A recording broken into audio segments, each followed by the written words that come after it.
welcome everyone to the October 13th NEMSIS V3 implementation call. We appreciate you taking time out of your day to be with us this morning. Just as a reminder, if you would make sure that your name is updated in the participant list and add where you're from or who you represent, especially if you're a vendor, please put your company and the product that you are representing. It really helps us to know who's speaking, and it also helps the other participants to know who's on the call for those good conversations that we have.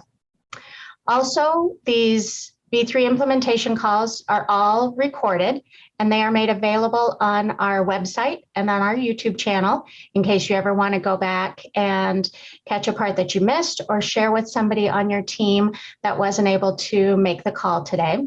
Those are available to you. We do consider the V3 implementation calls conversations. We appreciate your input, your suggestions, your feedback. Please be prepared to unmute or to use the chat feature. If you have questions, input, suggestions, we keep the chat from all of our calls, and we review all of the good input that you guys give us after each call.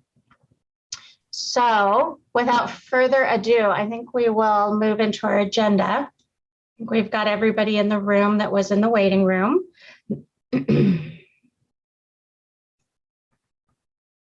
The agenda should be up on the screen for everyone to see. Just as I'm going to do like a little extended welcome before I turn it over to Laurel, and then I'm going to give you right to Laurel because she's got some good stuff for you. I wanted to introduce our newest member of the TAC, the Technical Assistance Center. We have added Benji Alexandra as our admin assistant. Benji, if you want to turn your camera on and wave, we'd love for people to get to know you a little bit. Benji comes to us from education, and we are thrilled to have her as our admin assistant. And most of you over the next month, as we get her trained up, we'll start hearing from Benji on notices and emails. There you are.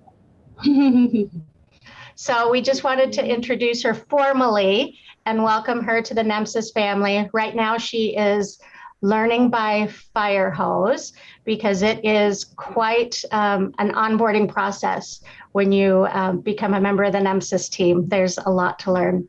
So we just wanted to welcome Benji.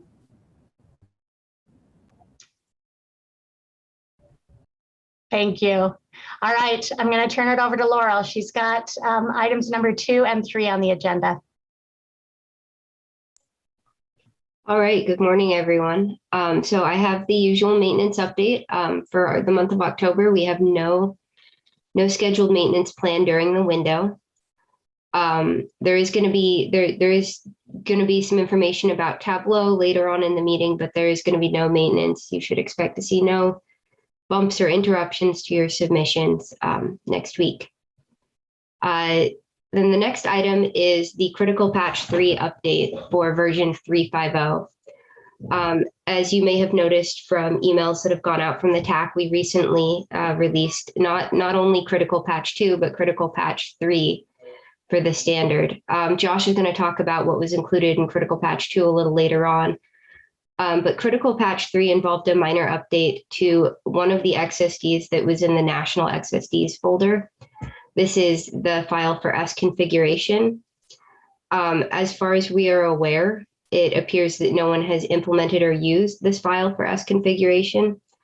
As we've seen no issues in compliance testing, we identified the issue on our internal systems, and it's been corrected in that national folder. All the files in the main XSDs folder are correct and have always been correct.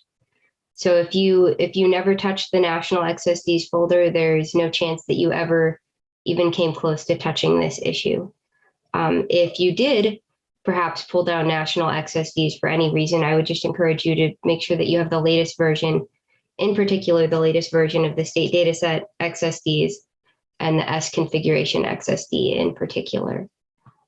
And that's it. If anyone has any questions about the XSD update, please feel free to send me an email or reach out to us at the TAC and we can get you taken care of. Thanks. Are there any questions for Laurel?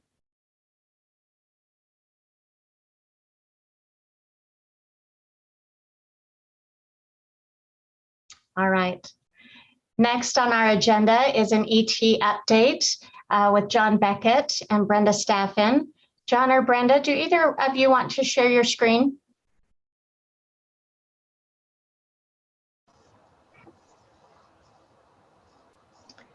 Yes, I'd like to share my screen. That would be good. Okay.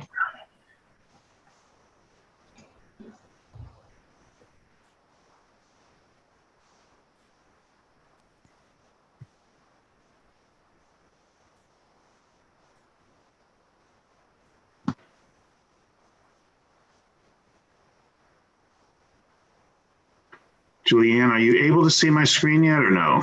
Not yet. Sorry. Let's see what's the problem is here.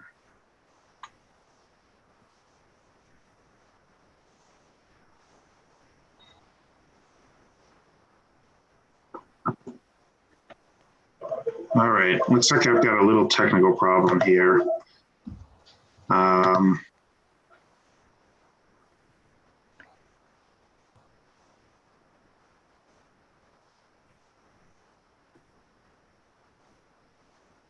How about now? Can you see it now? Yep, now it's coming up. All right, sorry about that, guys. No Okay. worries, thanks. All right, so I'm just going to give a few updates. You know, not a lot of what I've mentioned already. You guys have heard of and seen before. And yeah, just real quick for those folks out there that are missing the launch right now, the Blue Origin launch. I just wanted to give a quick kudos to those astronauts that are going up there. So, anyways, in terms of ET3 updates, yeah, we're still ticking up. We've got the same level in terms of active submitters, right around 140 plus. So these are again participant agencies sending us data as we're expecting, and successfully being received. We're right around 12 million records that we've received, and just for everybody's understanding and clarity, we do have a ramp-up implementation period that has been extended through the end of this year. So those folks that may have successfully onboarded but have yet to really implement ET3, there is a period that does get extended until the end of the year. In terms of implementation, we do have participants that have successfully implemented, and there'll be more to come around that. But implementation means that you've got claims that are successfully being submitted, as well as the usage of the ET3 custom fields. So there's a lot of activity in terms of administrative records that we want to make sure occurs. That way we can assure that implementation has happened. And we're certainly seeing that with the EPCR records that we're getting, and we are getting some claims that are coming in as well. So just want to point that out. In terms of the topics I just want to cover today, we are in the process of pulling in those records that were dropped. And again, drop just means that we received them. However, we weren't able to consume them because of inaccurate de-agency values, particularly those that are de-agency 01 and de-agency 02. So we have sent emails out to vendors, and our strategy is really to really target the vendors with the request to have them resubmit. And we certainly will include the participant in on that request. But the vendors are really the ones that we want to see if we can get that resubmission done quickly. We'd like to have that completed sometime by the end of next week. So just to give you a timing, if you have received those emails, please address them as soon as you can and get this, get those records back to us. We did include, by the way, the actual record identifiers that we're looking for to have resubmitted. So that should come in with the email. So it's not like you have to go in and try to find records that you may have sent in a time period. Those records are identified in a spreadsheet that we're sending along with the email. So just look out for that. In terms of NHTSA 3.5, we are looking at a timeline here at the end of this month. We have some other technical priorities that we had to take care of. And in terms of implementing, we want to make sure we have all the documentation that's ready and available to you. So we have a final preparation taking place. There's a data submission guide that we are separating. We had one up until now, and now we're going to have two. One is going to target 3.4, the other will target 3.5. So those folks that are, again, looking for 3.5 implementation, go to the 3.5 data submission guide. That's where you'll find all the technical information that you need for that. Development teams will soon find that documentation is available as early as next week. So we're hopeful that we can get those into the website, the NHTSA website in particular, and get those out to folks so they can start using it. Just want to cover a few issues with participant vendors. On the good side, I just want to compliment everybody who's been sending us data, particularly those that are sending data and paying attention in some regards to data quality and completeness. So we have noticed that, and I just want to thank you for that. We also want to encourage others who are sending us data, if there's an opportunity to improve in these areas, to please take those steps to do that. We do have historical data submission that we've requested. As you know, we are requesting that in a 3.4 NHTSA version. So anything that you have in a 3.2 version we're not going to be able to do anything with that data. So we know we have those constraints, and if you already have a client that has that issue, just let them know that that particular data is not going to be able to be submitted. And reach out to us and let us know, and we'll again give you the appropriate responses back, so that you're not being asked again to submit your historical data. In terms of the drop records, I mentioned those already. We're working those, and we also have seen a lot of key requests come in, and this is based on, again, our 180-day limitations, where you have to go back in and request a new key. So I encourage folks to use a functionality that was implemented called Clone a Key. It makes it a lot easier for you to do that request, and you don't have to go in and put the same IP addresses that you put in before. Clone a Key will just take all that information, pass it into the new key requests, and then you can go from there. So just want to give you an update there, and let you know that is a function we'd like to see you use, because it will speed the process up. That's pretty much it for my update. So any questions, comments, or thoughts?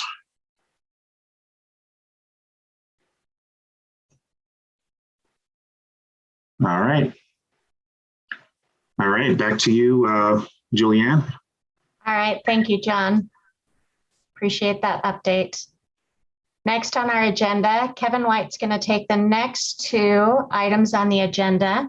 The Tableau Authentication Workaround that's on our website currently. And then he's also going to give us a demonstration on the submission lag dashboard. Kevin, it's all yours. Thank you, Julianne. Hopefully everyone can see my screen. I should be showing you the NHTSA homepage. Yep, looks good. Awesome. It's always good to know that I'm showing the right thing. So as many of you know, we're currently experiencing a software bug with our Tableau server. And that bug has caused some problems with getting into secured dashboards. So any state dashboard, any federal dashboard, or any vendor dashboard. And while we have provided some information on each dashboard page about how to go around or work around that issue while we wait for it to be resolved, we thought it was important to demonstrate for people the workaround.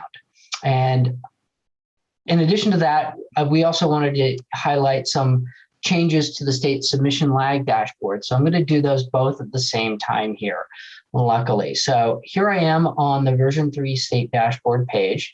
And I'm going to go ahead and click into the state submission lag dashboard. And normally this would, eventually this spinning wheel would go away and I'd be asked to put in my username and password. And that is the crux of the bug that we're having right now, is that's not really happening for us. We do provide this very succinct direction on how to get around that. But as I said, I think it's important to demonstrate. So to get around this issue, at least temporarily, you click on that explanatory text. That will take you directly to our Tableau web server. And here, in this case, I'm going to log in and come into my site. And then if I come back here and reload the page, then I'm able to access the dashboard that I wanted to. So it's a bit of a, we realize it's a bit of a clunky process for right now, but hopefully it won't be with us for very much longer.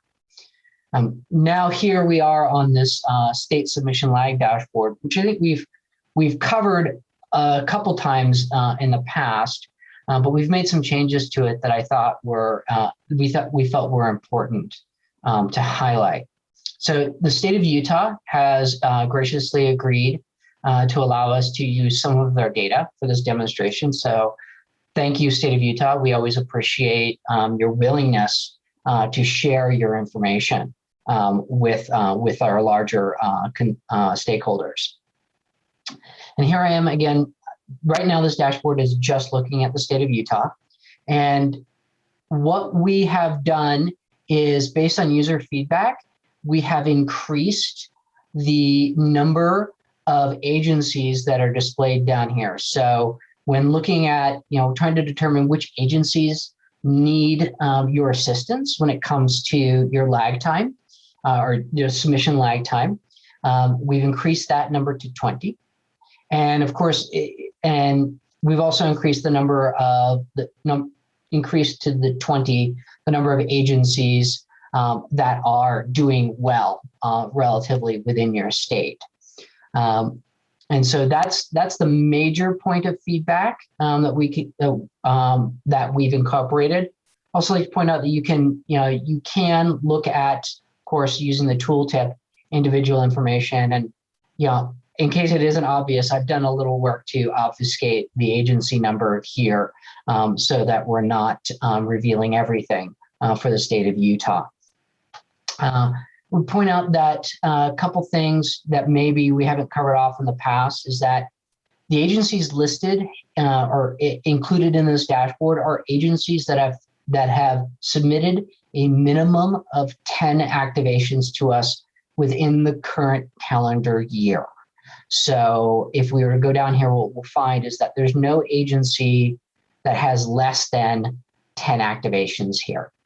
And same with over here. And that's just to make sure that we're focusing on agencies that really do need help and not agencies that maybe submitted one accidental error in one of their records. Hey, Kevin, this is Karen Jacobson. Can I ask a quick question? Of course, Karen.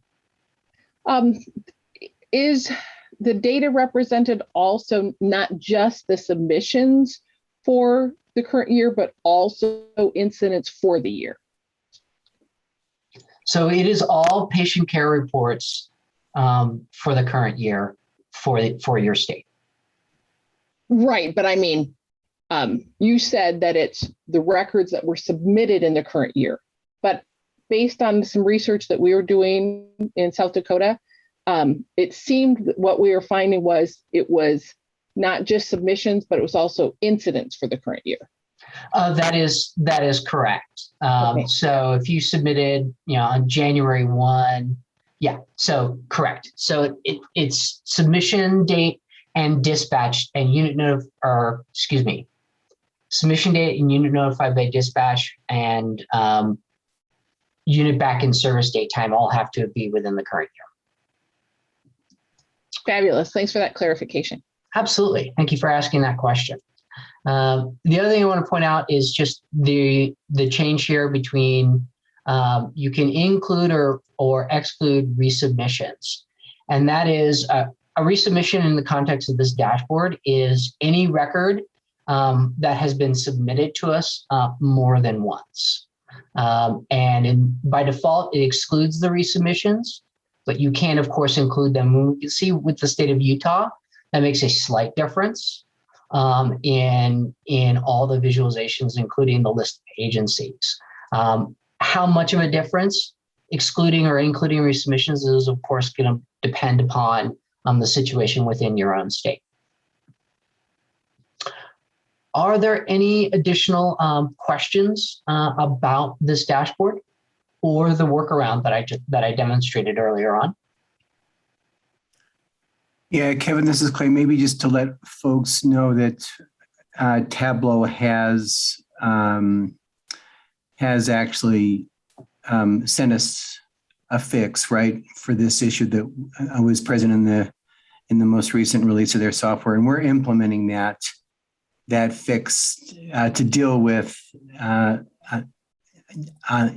clean way of getting into state, vendor, or federal reports, right, Kevin? We're working on that now and expect that to be resolved by next week. We do have the patch and we're currently testing it for sure. I don't have a firm date on when that patch will be rolled out to production as of yet, but we are in the process of evaluating it. Thanks, Kevin. Mm-hmm. Are there any other questions that asked? Oh, so Jennifer, I noticed that you had asked about lag time and resubmission. And I guess I accidentally answered your question. So is there anything else that we need to, that people need clarified on this dashboard? Excellent. Back over to you, Julianne. All right, thank you, Kevin. Next on the agenda is Josh Legler. Josh is going to go through two topics, some translation changes, and then a Schematron update. Josh, it's all you. Okay, thanks, Julianne. We've received a couple of requests for possible improvements to the translations between version 3.4 and 3.5. Just as a reminder, these translations are provided by the NHTSA TAC. They're not part of the core standard, but are often used as a reference implementation for translating data between versions of NHTSA. And so we try to have these translations be just as high quality as we can, realizing that there's always going to be limitations when you translate between one version and another due to differences in the features between the two versions. We'd like to get your input today on a couple of areas where we could possibly make some improvements. The first area that we want to look at is translation of the new values for gender in 3.5 as they get translated to 3.4. I'm showing here in fairly small text the full translation table for values for gender. This would be personnel gender as well as patient gender as they move from 3.5 to 3.4. I've grayed out the ones that are just straightforward. Basically, no translation happens. The values match up exactly. The three in the middle here are the ones that we received feedback about possibly improving.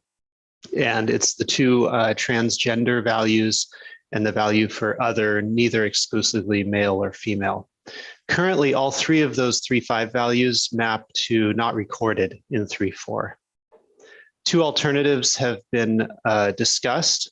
The first alternative, number one, is to map transgender male to male, transgender female to female, and other to unknown, unable to determine.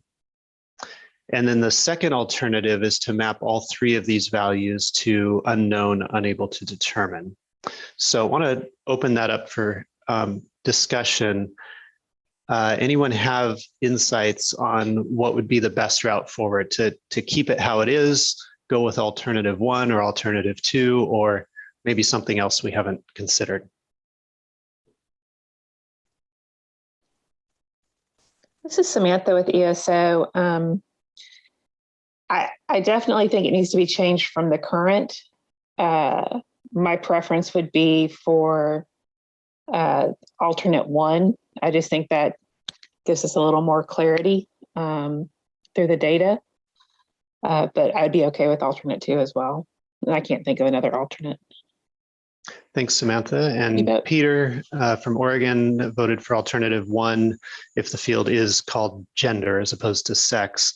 And it is, in the data dictionary, it is titled gender.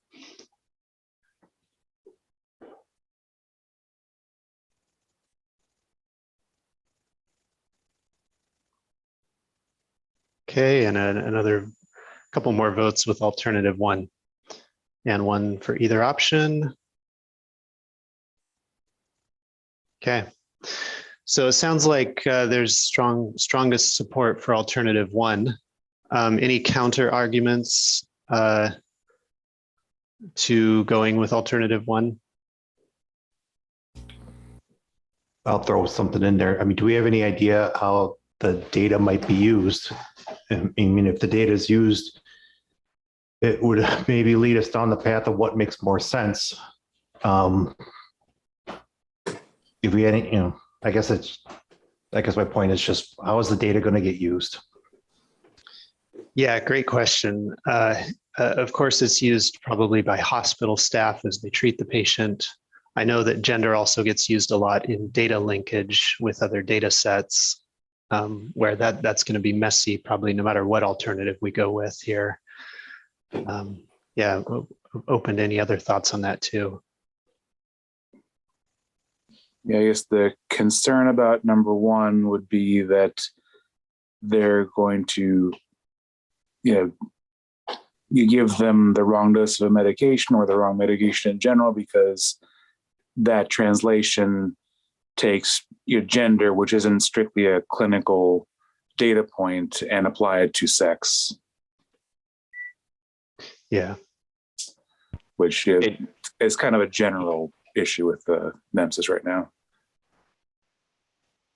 Josh, I think another problem you may run into as well is if states have logic around the pregnancy, requiring the pregnancy with a specific value, so that you may run into an issue with that, especially with the alternate 1 as well. Yeah. This is Anne from Arizona. I know this isn't necessarily considered a health record at the state level. Sometimes it's, at the agency level. I think I do prefer alternate 2 just for that purpose, because it really does, I know it's defined as gender, but how people use it in a health record might be slightly different. And just physiologically speaking, it might be better to leave it a little more vague. Mm-hmm.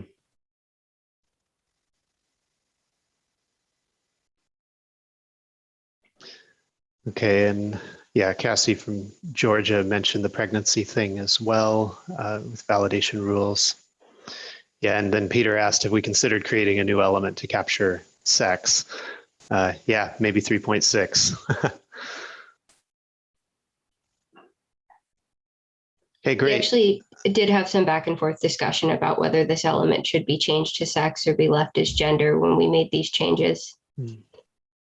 So we have talked about it. I think the main obstacle to adding an additional element is it becomes another thing that needs to be documented, and well, we know how much everyone loves that, right? Yeah. Yep. Okay, great. Well, thanks for the feedback on that one. We'll review back through the chat that lots of people put some comments into over the last couple of minutes as well. So it sounds like we will make a change here, either alternative 1 or 2, but getting things a little better than what they are now. Okay, the second issue I want to get feedback on, if I can get my mouse where it needs to be, there we go, is the translation between 3.4 and 3.5 of the disposition values for assists. So talking about edisposition.12, the incident patient disposition in 3.4, it has three values at the top of the list for agency assist, public assist, and unit assist. All three of those values, as well as the one called canceled on scene, no patient contact, we currently are translating them to this set of values in 3.5. So unit disposition is no patient contact. Patient evaluation is not applicable since there was no patient contact. Crew disposition is support services, and transport disposition is no transport. We've received some questions about possibly improving this. What happens is, of course, then this set of values in 3.5, this combination gets translated back. If you were to translate from 3.5 to 3.4, they'd all get translated to canceled on scene, no patient contact. So as the translation's currently set up, there is no combination of values in 3.5 that would result in a translation output that would be one of these 3.4 values here, the assists. So there's been a couple ways that we could go, but I wanted to review the extended data definitions that were developed with the NMSIS TAC and the NASEMSO Data Managers Council. From 3.4, these are the definitions for the assists. And so for the agency assist, it says that they did not provide treatment or primary patient care at any time. And for the public assist, it says that this is assistance to a member of the public where no patient was present. So the public assist is kind of by definition does not have a patient. It has a person, but that person's not a patient. And then the unit assist is assisting another unit from the same agency, not responsible for primary patient care. So keep those definitions in mind. These are not in the data dictionary, so they're less authoritative than if they were in the data dictionary, but they've been used widely as a reference for defining these values. In the 3.5 extended data definitions, we now get some pretty small text here, but there are a few values that have some mention of assists. The unit disposition non-patient incident, that value talks about that could cover a lift or public assist that was truly not a patient. So that sounds a lot like the public or the, what's this? Yeah, public assist. In patient evaluation and care, patient evaluated and no care provided, it said a classic example would be a patient only requiring a lift assist. The messy part here is that at this point, they've decided it's a patient that's requiring that lift assist, not a non-patient person. And then in e-disposition 30, the transport disposition, no transport would be used if you had a patient for a lift assist and did not require a refusal. And then not applicable would be used where there was no patient. You didn't determine that anyone there was a patient. So keep those in mind as well. So possible changes for the public assist, I've noted in bold the current translations from 3.4 to 3.5. And the two possible areas that could change is that the unit disposition maybe could be changed from no patient contact to a non-patient incident. That seems to match pretty well with the definitions. And then the transport disposition would go from no transport to not applicable because there was not a patient. So this is probably more of a correction perhaps here.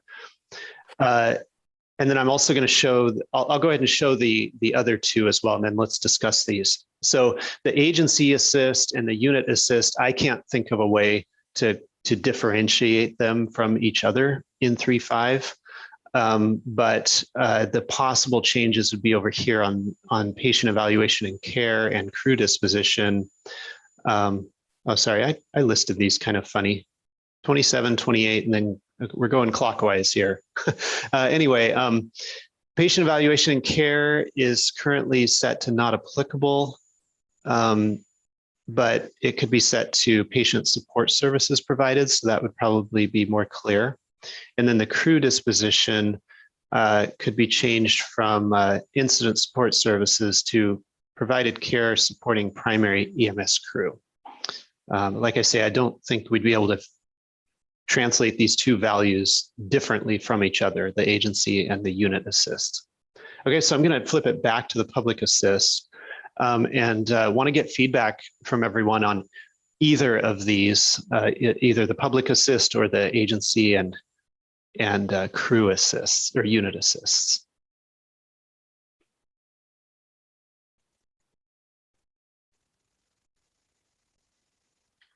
So kind of the overall question is, do we improve things by switching to these ones that I've highlighted in red instead of the current values?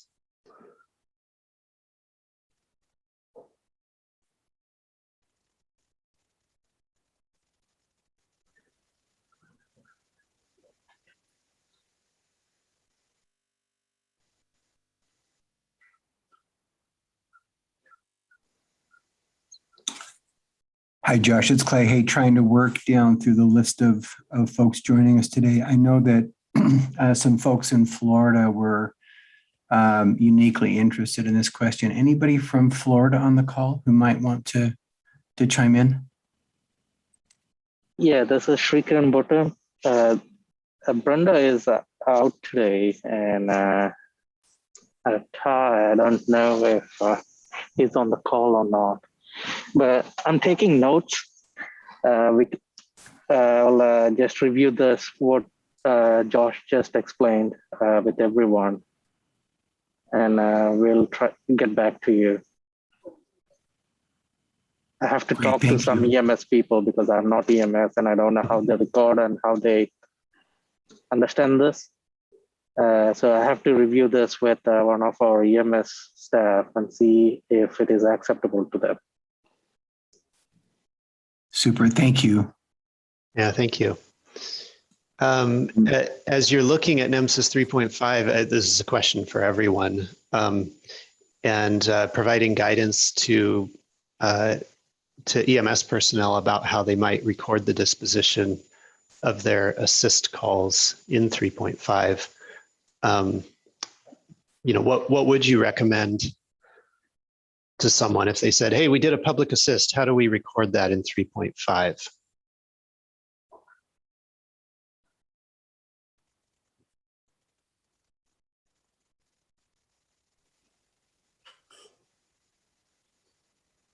We found that agencies were generally confused by what that meant.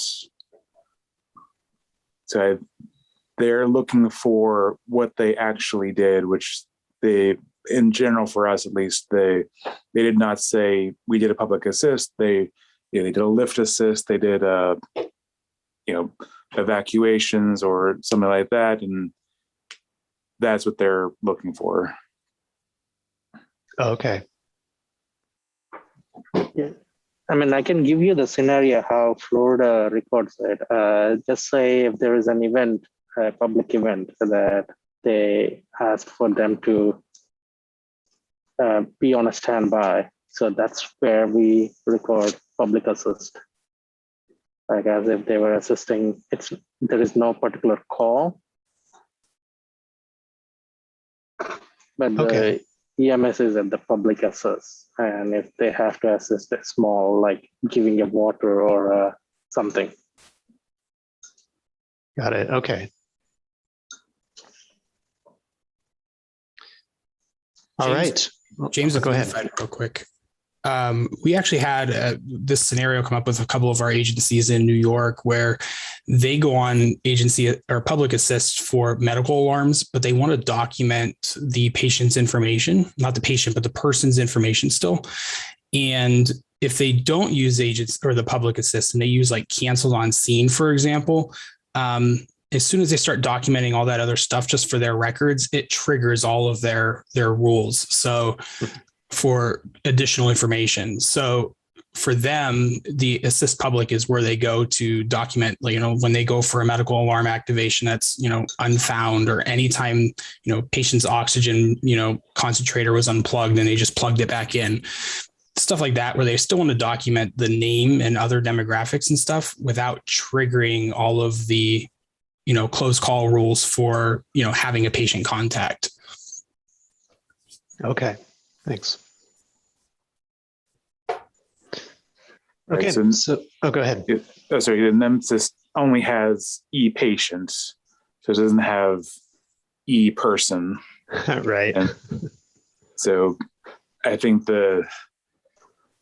you're trying to thread that needle be very difficult to say that, this is the person of the call, even though all labels say it's the patient, and that's just inherently confusing with the person or the document.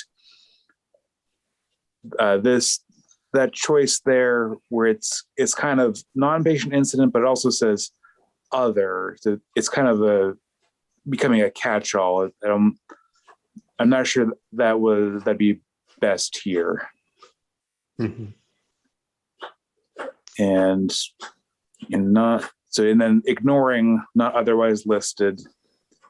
Now you have 3 options with no patient. Yeah. Okay. And just flipping it back to the other assists here too, so everyone can look at them. Yeah, someone asked if we can share these slides. We can. Also, this recording will be up. It's usually up within a day on YouTube. And Chris does a great job of time stamping these, so you can flip right up to these slides in the recording. Sounds like this may need a little additional time for people to kind of chew on it. So as you talk with others and think about it, I would welcome any additional thoughts you'd have on these particular translations of, for these assist values. We'll see if it can be a little better than it is now, or if it's about as good as it'll get. It's different in 3.5. We don't really label these as assists in 3.5 in quite the same way. So. Okay, so that takes care of the translation stuff. I'm going to switch gears. I have one other topic, which is just a recap on the Schematron update that we did recently. So let me get to that one. Whoops.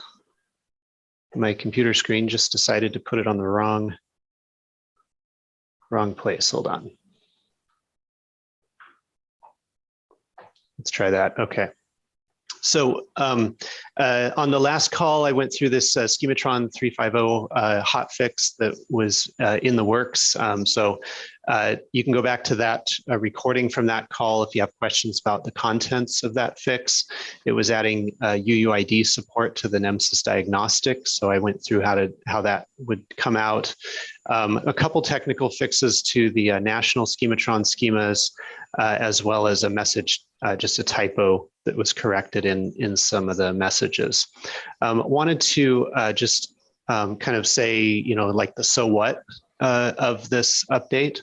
So for states and agencies, when you switch to NHTSA 3.5.0, just make sure that your software product has incorporated the latest national Schematron schemas, as well as, of course, the latest national XSDs. And that's all you're going to have to worry about. There was no change to the real logic of what's going to be valid and what's going to be invalid. It was some fairly small fixes. For those who create Schematron schemas, just incorporate that updated NHTSA diagnostic code into your NHTSA 3.5.0 Schematron schemas.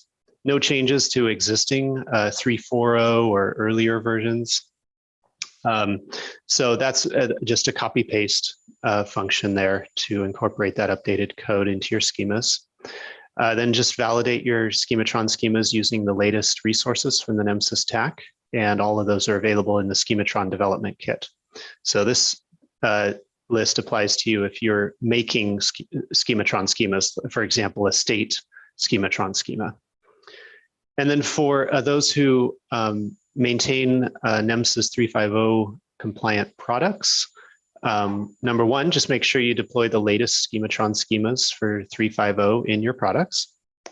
And then as an option, update your code for processing the Schematron validation report language output to take advantage of that new UUID information that will be available in the output in order to help your users more accurately identify the actual data or the element, the object that had the validation issue.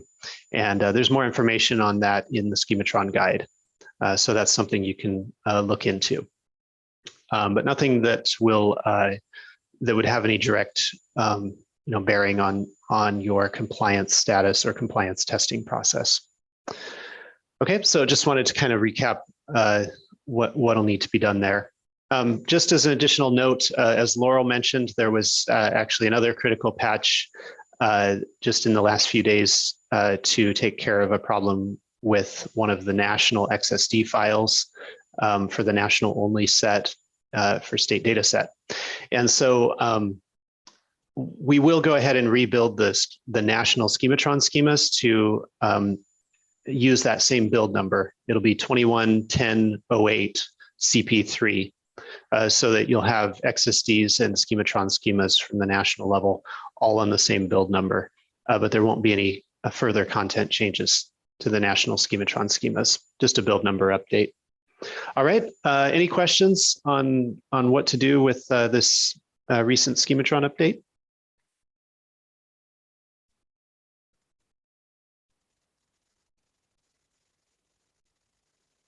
Okay, great. I think that takes care of it for me, Julianne. Any other questions for Josh? And any feedback that you want to share on those issues, please feel free to email anyone here at the NHTSA TAC, and we're happy to add that input to those decisions being made. Next on the agenda, Eric with any items from the Office of EMS. Good afternoon, everyone. The only item I have for today is just a follow-up on the version 3.5 release and then the implementation, and then version 3.4 continuation. We have a meeting tomorrow with the board for NHTSA to propose a new timeline. And it's my understanding that the board has talked to their regions and basically would then vote to approve a timeline extension of version 3.4. As we've said in the past, we're not going to touch 3.5. It's available if states want to move ahead, and 3.3.4 has already lived its life. So that's our update for the versioning. We have several other projects we want to get before the state directors. We'll be talking to them about that as we move forward, but I don't think that's going to be at tomorrow's meeting. Any questions that anyone has for the Office of EMS, I'll be happy to address them.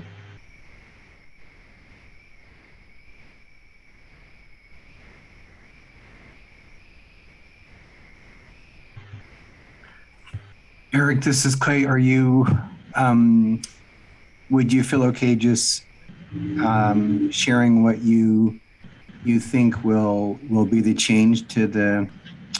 Oh, sure. I mean, our proposal is, and I think we talked about this on previous meetings, our proposal is to offer up extending the 3.4 timeline and keeping it alive for another year, and then going back depending on what COVID does, and evaluate, at some point if we have to. We're all looking at our workloads and COVID and trying to anticipate what's going to happen over the holiday season. And I think in January, we'll know that, we're on a getting better phase, or we're just, spiraling out of control again. I don't know that there's going to be a happy middle to this. My crystal ball is a little fuzzy out past a year. So our proposal to NHTSA tomorrow would be to extend it a year and reevaluate if we have to, depending on what happens with COVID over the rest of 2021 and into 2022. Yeah, thank you, Eric. And so with that recommendation, it would extend the closure of 3.4 to January of 2024.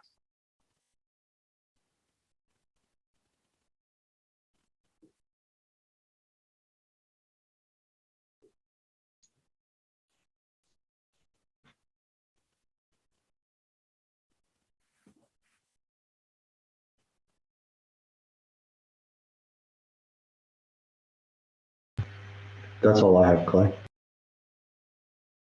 Okay, thank you. Any questions for Eric?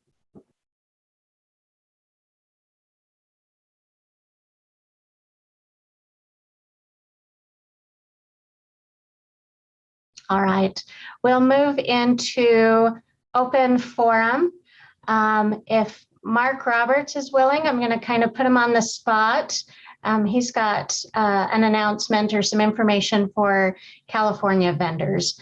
Mark, would you like to take just a minute?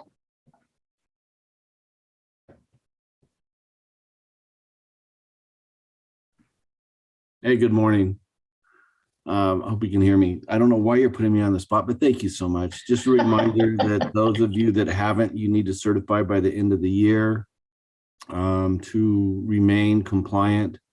And it's not new. It's the same process we've done before. If you certified in 2020, then it would be 12 months from when you certified then. We had some that certified in January and February, so we're allowing them 12 months from when that happened. But as a general rule, it's 12/31 for most of the vendors. So there you go. That should be on our on the NHTSA website as well under releases for our most current Schematron that we just released. All right, thank you, Mark. Sorry about putting you on the spot. It's all right, no worries. And I do, while other people are thinking about any issues they want to bring up for open forum, I do have a question that didn't make it to the agenda.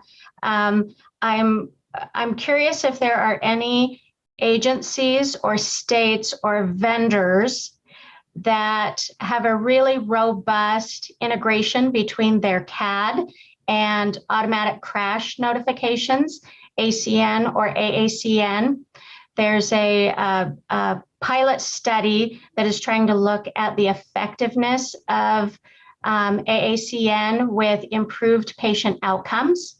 And so we're just trying to identify areas or vendors that already do really well with AACN or ACN integration with their CAD. Sorry, I've got a fly running around my room. But if I'd love for you to speak up or throw it in chat or send me an email if you know that integration works well in a specific area.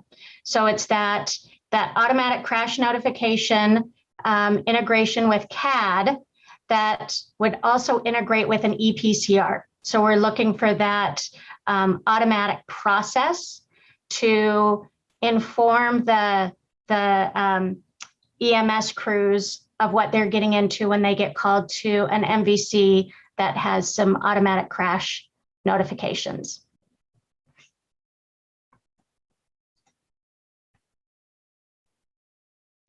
And then if any of the vendors are willing to ask around, see if there's a good integration in one of their areas, that'd be terrific. We'd love to know how that's being utilized out in the field, so that patient outcomes can be evaluated.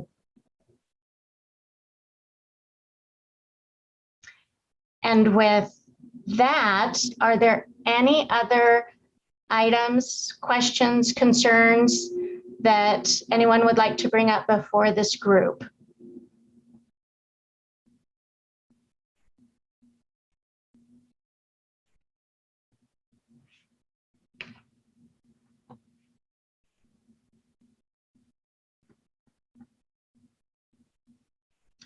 All right, we have a November training coming up. That will be November 2nd, 10 to 11 a.m. Mountain Standard Time. And this will be done by Andrea Fourquet. The topic will be HL7, FHIR, and data interoperability. That is available to anyone who is interested. And our next meeting for V3 implementation will be October 27th, same time, same place. We will be sending out some notifications for vendors who who are in need of testing for compliance to get scheduled for any fall testing that may need to happen. Those spots will likely fill up, and then we need to make sure and work around the holiday closures at the university at the end of the year. So look for some messaging coming through the Google group for end of year compliance testing too. All right, I think we can wrap up for today. Thank you everyone for being with us, taking time out of your busy schedules, and thank you for your contributions, your feedback, your suggestions, and your input. We truly appreciate that. Thanks everyone, and have a great day.